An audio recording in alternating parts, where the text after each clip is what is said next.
시청자 여러분 안녕하십니까. 채널 30 WBS 초대석의 유관입니다.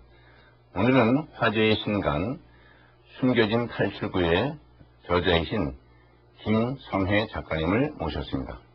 작가님 안녕하세요. 안녕하세요. 반갑습니다. 네, 요즘 오늘 바쁘세요. 글쎄요. 네. 제 나이 들어가지고 돌아다니라니까 좀 정신없네요. 예, 그래도 그동안 여러 가지 많은 책을 쓰셨는데 특별히 정말 저희들 이민사회 또 남북 분단하고 연관된 이런 책을 저술해 주셨는데요.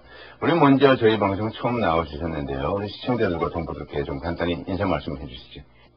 안녕하십니까. 김성혜입니다. 반갑습니다. 저는 숨겨진 탈출구하고 The Way Out을 쓴 김성혜입니다. 여러분을 뵙게 돼서 정말 반갑습니다. 네, 고맙습니다. 영문명이 The Way Out이네요. 네, 예, 정말 아주 그렇습니다. 숨겨진 탈출구 너무 잘 어울리는 두 제목인데요.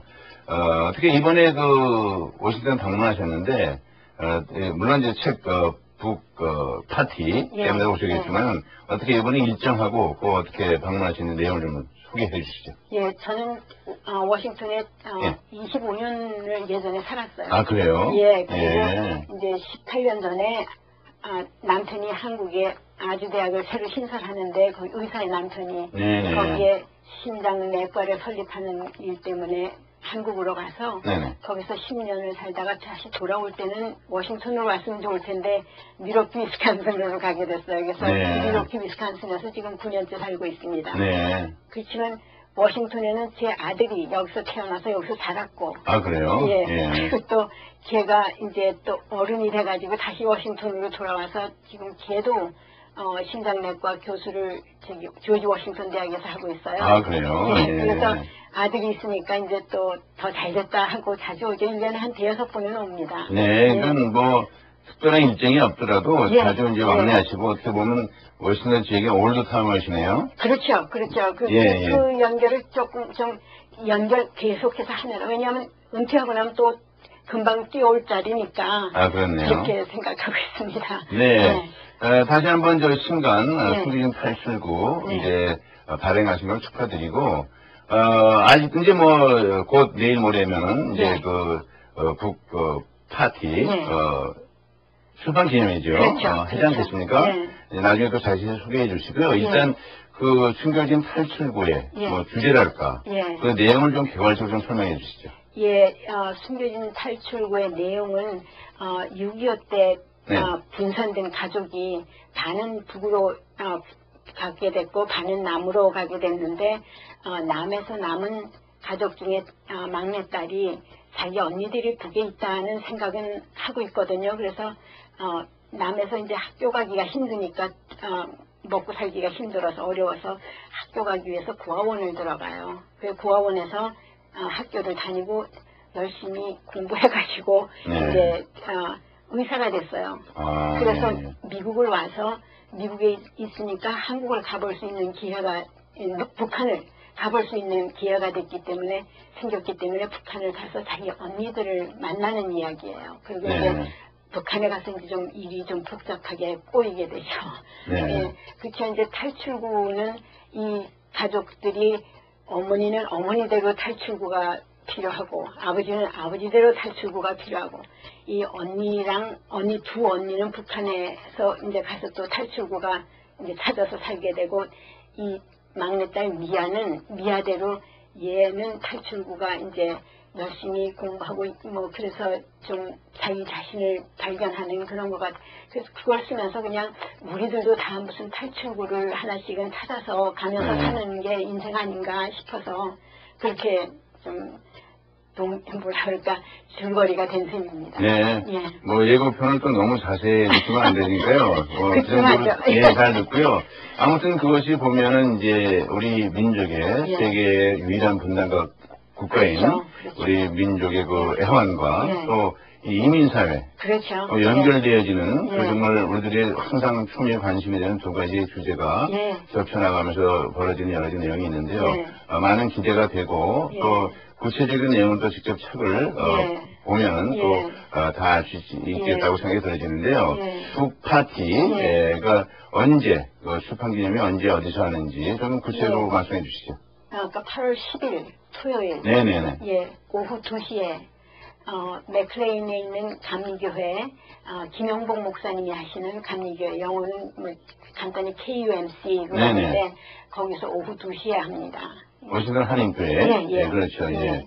예, 많은 분들이 또 참석해 주셔서 또 격려해 주시고. 그러셨습니다. 네, 축하해 주시기도 바람하지 네. 않겠고요.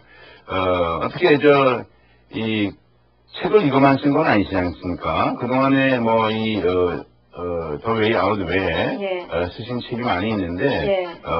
몇 권이나 쓰셨는지 그거 좀 말씀을 좀 해주시죠. 제가 맨 처음 네. 쓴 책은 79년도에 출판이 되는데 그거는 그때 한국에서 이민 온 사람들의 그때만 해도 예전이니까 애환의 그렇죠, 예, 이야기가 많았어요.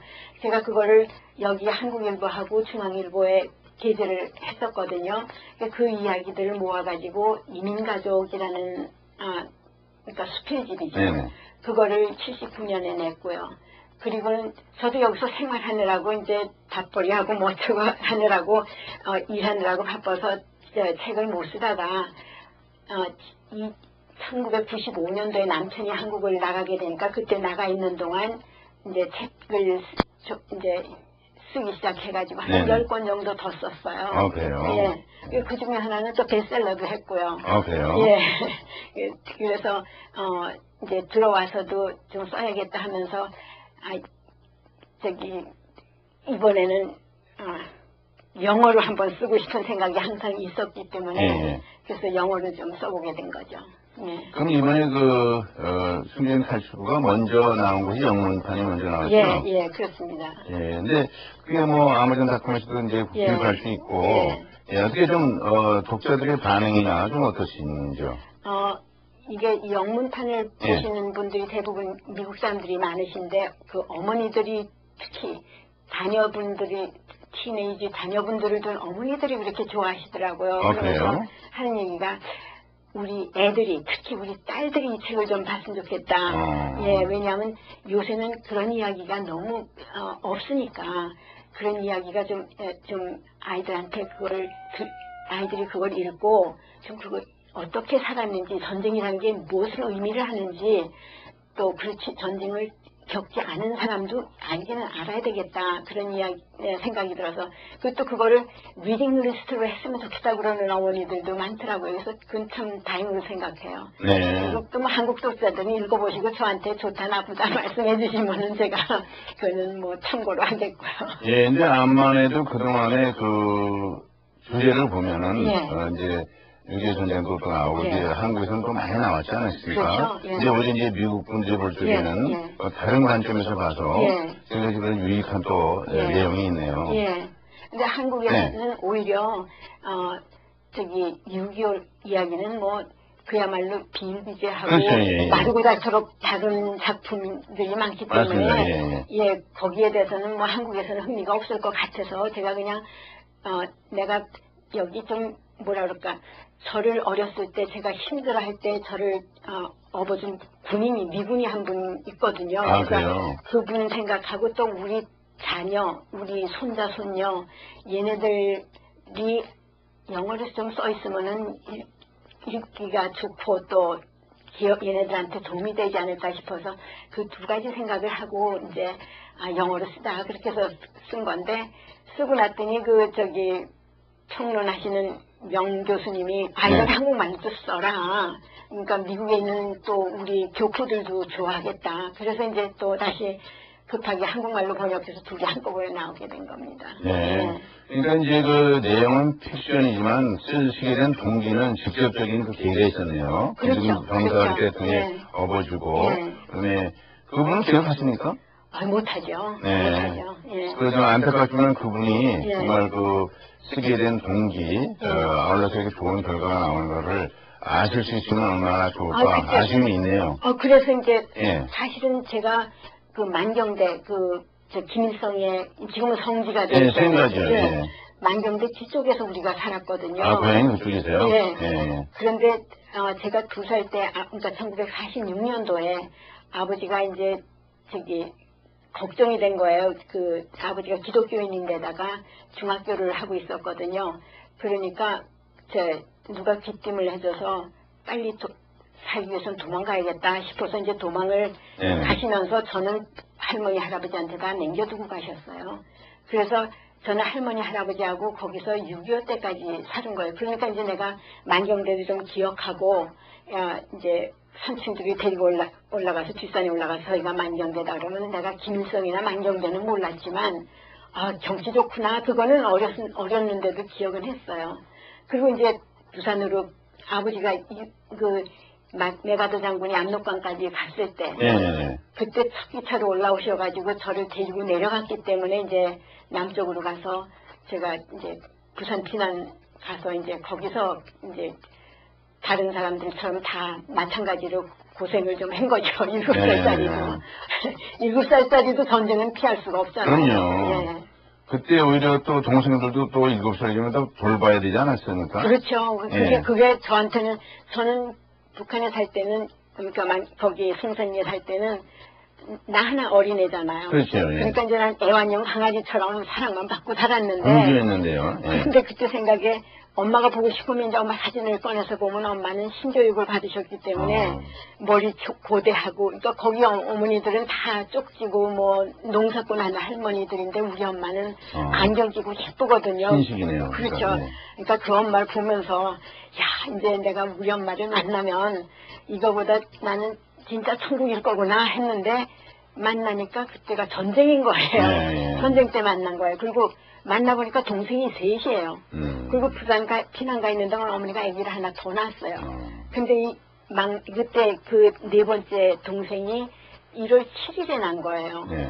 얼마나 추웠어요 그때. 그러니까 근데 엄마가 몸이 약하셨거든요. 그래서 또 어머니도 뭐 산후조리가 있어요. 뭐가 있어요. 그러니까 이빨이 다 빠져버렸어요. 32살인데. 그거 저한테 또 기대가 많으셨을 거 아니에요. 근데 저는 7살이에요. 그러니까 그 애기 기저귀를 빨아야 되는데 내가 우물물을 기를 수가 없잖아요. 쬐끔해서. 시간 안 다니까.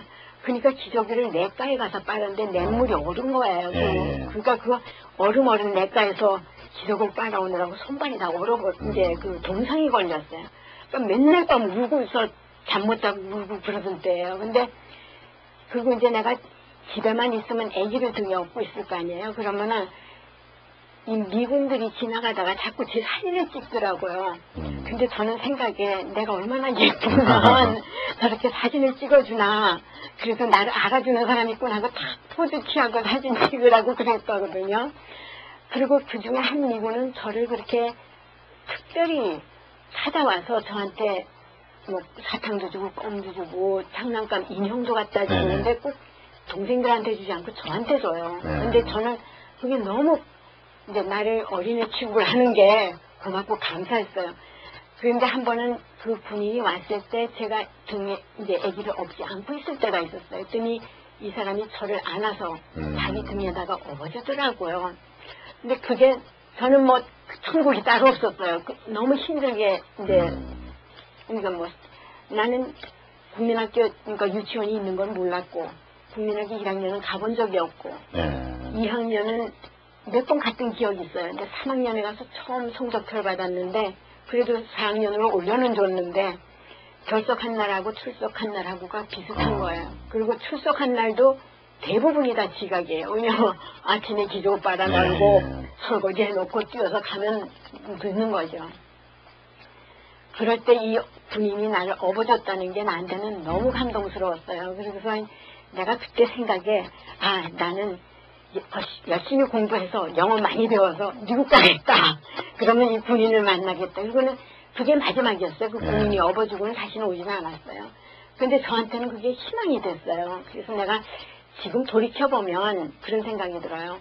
이게 희망이라는 게 그 군인이 보여준 온정, 그 사람의 사랑, 이게 아니었더라면 희망이라는 것도 없겠구나. 그렇죠. 그런 생각이 들더라고요. 그래서 내가 언젠가는 그 사람한테 고맙다는 얘기를 하고 싶은데 이 사람들이 나이가 이제 80이 넘잖아요. 그러니까 자꾸만 가잖아요. 그렇죠. 그래서 이거 뭐 언제 기다릴 수도 없고 그래서 책을 쓰자.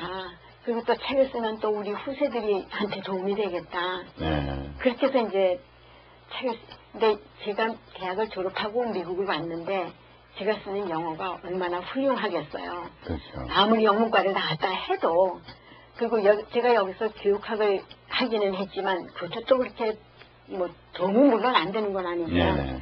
그래서 이제 우리 동네에서 그 소설 쓰는 그러니까 저희 동네는 이게 참 좋아요. 그 위스콘신 주에 살면은 60이 넘으면은 공짜로 주립대학은 다 가서 강의를 들을 수 있어요. 그래서 소설 쓰는 클래스에 등록을 하고 가가지고서 이제 4년 전부터 그걸 쓰기 시작을 한 거예요. 근데 그 클래스의 학생들이 다 영어 선생들이더라고요. 이제 대학원 학생들인데 그래서 니네는 영어 선생하면서 여기는 뭐라도 오냐 그랬더니 여기서 배워서 그 자기 학생들한테 가르치려고 그런다고. 그러니까 또 나도 좋은 자기들한테는 학생인 거예요. 그래서 가르쳐주면 또 내가 고치고 배우고 하면서 이제 4년 동안 그걸 쓴 거죠. 네, 그러니까 정말 직접적인 그 운정에 의지한 그 체험을 기초한 시이기 때문에 독자들한테 직접적으로 많은 감동을 주지 않을 생각이 들어지고요. 그 미군이 정말 베푼 운정이 이렇게 싹을 튼 것 중에 하나가 또 이런 출간이 된 것이네요. 그렇죠. 지금은 그런 생각 들어요.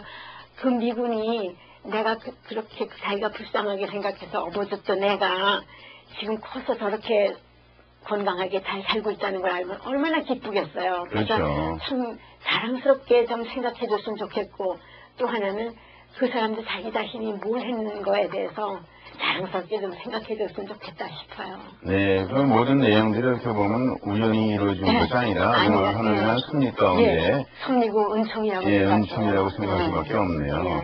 그럼 이제 뭐 이 미국에서 공부하셨지만 이제 그 위스콘신 그쪽이 참 좋은 동네네요. 60세 이상 되면 이렇게 한강도 잘 사는데 그렇게 직접적으로 또 소설 쓰는 것도 익히시고 그다음에 저희들이 아버님께서 김영석 교수님 아니세요? 그 워낙 또 이렇게 많은 책을 저술하셔서 감동을 주지 않았습니까? 정말 특히 유익한 책들, 도덕이라는 병, 그다음에 우리는 무엇을 믿는가, 그 여러 가지 책을 저술을 많이 하셨지 않습니까? 지금도 건강하시죠? 지금 94세인데 아직도 수영 매일 1시간씩 하시고 그리고 아침에 산책 한 30-40분 하시고 그리고 아직도 설교하시면 강연하시면 2시간 그냥 먼 것도 없이 정말 누구 말 맞다나 토시 하나 틀리지 않고 처음부터 끝까지 계속 하시고 그 책도 아직도 쓰시고 그리고 저기 양구라는 도시에서 그 북한에 제일 가까운 도시예요. 양구죠. 양구에서 저기 북한 분이라고 북한에다가 할 수는 없으니까 기념관을 해드렸어요. 이번에 그래서 저기 거기에 또 가시고 거기 가셔서 또 강연도 하시고 그러고서 아직도 바쁘게 지내세요. 네, 그러니까 이제 아버님의 그 흉흉한 그 글 실력하고 또 익히신 대학에서 익힌 거 해가지고 어떻게 그 좋은 책을 발간하셨는데요. 아무튼 이제 그 북 파티 때 또 기대해보고요. 어떻게 그 글을 쓰시다 보면은 그 글 쓰는 게 보통 힘든 거 아니지 않습니까? 글 쓰시는데 그 힘든 점 뭐 많이 말씀하실 게 많겠지만 또 아울러서 또 그럼 이제 보람도 있겠는데 좀 아울러서 좀 종합해서 말씀해 주시죠. 제가 한참 저 영어를 쓰느라고 제가 한글을 쓸 때는 아주 쉽게 써요. 그러니까 뭐 1년 걸린 책이 없어요. 그냥 아주 수월하게 쓰고 전 또 어렵게 쓸 줄을 몰라요. 그냥 저희 아버지 설교하시는 것처럼 그냥 아주 무르르시 떤다고들 그래요. 그런데 영어를 쓸 때는 그게 그렇게 되지가 않아서 낑낑거리고 있을 때 서울대 그 영문과 교수를 하다가 은퇴하신 분이 미국을 돌아다니시다가 이제 저희 동네에 오셨는데 얘기하다가 이제 제가 소설을 쓰려고 지금 낑낑거리고 있다 그랬더니 그러시더라고요. 소설가들은 오래 못 산대요. 이게 시를 쓰는 사람은 아무리 슬픈 시를 쓰더라도 시는 짤막하잖아요. 그러니까 그것만 하면 괜찮은데 소설은 특히 이렇게 긴 거를 쓰느라면 그 속에 파묻혀서 살다 보면은 그 이모셔널 드레인이 많아서 그런지 시인들은 오래 살아도 소설가는 오래 안 사니까 조심해라 그러더라고요. 그래서 내가 근데 이거 그만둘 수도 없고 그냥 하기는 해야 되는데 그래서 그만큼 소설 쓴다는 게 쉬운 일이 아니더라고요. 그렇죠. 이게 제가 어려서부터 썼으면 좀 괜찮은데 저는 소설이 지금 처음인데다가 그걸 또 영어로 쓰느라고 마치 이제 뭐라고 그러죠? 조그만 강아지가 이만한 고기 덩어리를 씹어보느라고 애쓰는 것처럼 고생 정말 많이 했어요. 네. 그런데 또 그렇게 고생을 하면서 배운 게 된 거는 이게 내가 쓰는 동안 나 자신을 되돌아보게 만들고 그것도 반추하게 되고 네네. 그러면서 결국은 내가 참 많은 것을 나도 배우는구나 그런 것도 배우게 되고 또 이게 내가 그 군인이 나를 업어줬던 것처럼 나도 이제는 남을 좀 그렇게 필요한 사람을 업어줄 수 있는 그런 사람이 될 수 있도록 노력을 해야겠구나. 적어도 노력을 해야겠구나. 그런 거를 좀 느끼게 됐어요. 그 또 어떤 면에서는 나한테 큰 베네핏이 아닌가 싶습니다. 네. 예. 그러니까 작가들이 오죽하면 하다가 절필도 하잖아요. 그렇죠. 너무 힘드니까. 그렇죠. 예. 예, 그래서 그렇게 절필할 정도로 어려운 작업을 지금 하고 계시는데 또 이번에 앞으로 하실 거 아니겠어요? 근데 앞으로는 모르겠어요. 아, 그래요? 근데 조금 쉬고요. 예, 그동안에 보면 이제 산악인들한테 물어보면 왜 산에 올라가냐? 그러면 이제 뭐 흔히 말하는 대로 저기 산이 있으니까 간다는 것처럼 이렇게 어렵고 고난의 그 어려운 그 글 쓰는 작업을 어떻게 왜 하셨는지요? 저는 그렇게 글 쓰는 게 어렵다 생각은 해본 적은 없어요. 근데 이게 영어로 쓰느라 그렇게 좀 혼이 났지. 그리고 어떤 면에서는 아마 제가 다른 것 별로 할 줄 아는 게 없으니까 또 글쓰기는 그래도 좀 뭐 아버지한테서 받았는지는 모르지만 좀 쉬운 생각이 드니까 또 내가 써서 이제 신문에 뭐 내고 그러면 사람들이 읽고 또 하니까 또 뭐 아까 그 이쁘진 않아도 뭐라 그러면은 좋아서 하는 것처럼 그래서 이제 좀 우쭐한 기분이 들어서 하는지 그건 모르겠어요. 그런데 지금 와서는 내가 가장 보람을 어떤 때 보람을 느끼냐 하고 묻는다면 이럴 것 같아요. 우리 손녀딸이 6살인데 자기 친구들하고 만나면 네 할머니가 내 할머니가 더 잘났다. 네 할머니는 못났다. 이런 저기 애들이 말다툼을 하잖아요. 한 번이 손녀딸이 자기 친구 보고 그러더라고요. 네 할머니 소설 썼어? 우리 할머니는 소설 썼어. 그래서 그게 가장 가까운 나한테 가장 가까운 사람이 그런 거를 어프리시에이트 해준다는 것도 언젠간 또 얘가 자기 할머니 글 읽고 싶다, 책 읽고 싶다 그러니까 그게 어떤 면에서는 좀 지금 내 입장에서는 큰 보람이 아닌가 싶어요. 네, 그렇네요. 뭐 그게 어떻게 보면 제일 가까운 데 있으면서 그것에 보람을 주는 그런 측면이 있지 않나 생각이 들거든요. 그래서 아무튼 그 글 쓴다는 그 어려운 작업이 있는데 저는 좀 문외한이지만 이제 오히려 번역을 시키시면 더 편하지 않을까 생각이 드는데 번역을 시키면은 이제 좀 성에 안 차시는 건가요? 어떻게 되나요? 아니요. 내가 이제 영어를 쓰고 나서 그걸 한글로 번역을 한 거예요. 그러니까 한글로 쓰고 영어로 하면 알겠습니다. 이번에 이제 거꾸로 된 거거든요. 그런데 내가 참 이거는 쉽다 싶은 게 이야기는 벌써 다 있잖아요. 그리고 내가 작가니까 작가의 의도를 이미 다 알고 있잖아요. 그러니까 뭘 바꾸고 싶은 것도 내 맘대로 바꿀 수 있잖아요. 그렇지만 내가 남의 거를 번역을 한다면 그 사람이 쓴 거에 그냥 글자 하나 안 틀리고 충실해줘야 되잖아요. 그러니까 저는 번역하는 건 더 힘든 것 같아요. 그렇네요. 그렇지만 내 책을 번역하는 거니까 이거는 아주 그냥 뭐 너무 신나게 2달 만에 그냥 다 끝내버렸어요. 그래서 이제 영문판이 먼저 나왔기 때문에 지금 그런 말씀을 하시게 된 거네요. 아무튼 뭐 이제 많은 독자들이 또 우리들의 실제적인 사건을 통해서 내용은 픽션이지만 또 이제 실감나는 내용이 또 있지 않나 생각이 들어지고요. 이제 앞으로 이제 뭐 책을 또 쓰시게 될 줄 믿고요. 이 향후 어떻게 뭐 기도 제목이랄까 가지고 계신 그 비전이 있으면 좀 말씀을 해주시죠.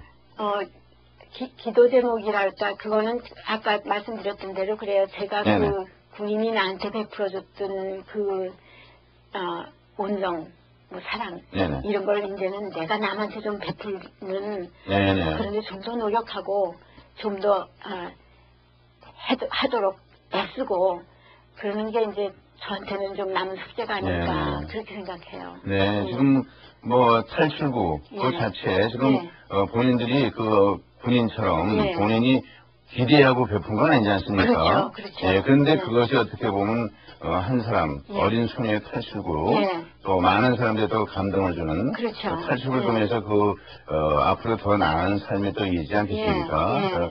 그런 모든 계획들 또 그런 기도 제목이 순박하지만 더 많은 분들에게 감동을 주고 하나님의 은혜 가운데 널리 더 퍼져나가기를 더 바람하지 않겠습니다.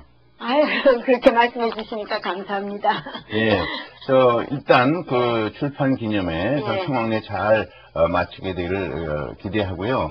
앞으로 또 책이 또 발간되면 다시 모실 수 있는 기회가 있게 되길 바라지만 영광입니다. 영광입니다. 또 불러주십시오. 언제든지 달려오겠습니다. 고맙습니다. 네, 감사합니다. 네, 오늘은 숨겨진 탈출구의 작가 김성혜 작가님을 모시고 대담으로 진행했습니다.